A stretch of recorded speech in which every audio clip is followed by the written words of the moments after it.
Allahumma ya Allah, puji dan syukur kami panjatkan kehadirat-Mu atas segala nikmat dan anugerah di tempat ini dalam rangka kegiatan bakti sosial Polda Sumatera Selatan, dan jadikanlah Polda Sumsel. Jenderal, hari ini kunjungan apa Jenderal ke posko kebakaran?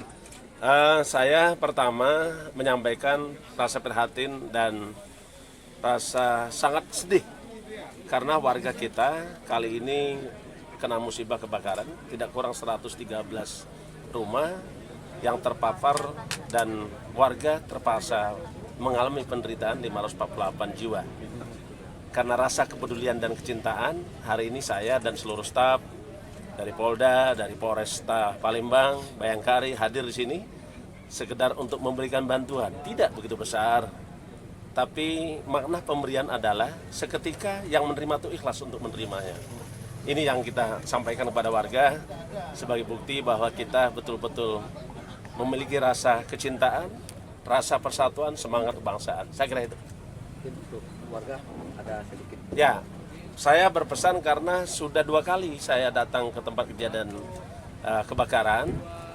Ini adalah karena kelalaian warga. Untuk itu hati-hati menggunakan kompor. Bila mana akan bepergian, yakinkan bahwa kompor itu dalam keadaan mati.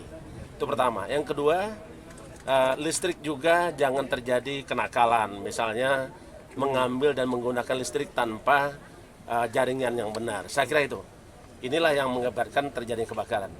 Tidak boleh lagi kebakaran, hari ini adalah yang terakhir. Amin. Oke.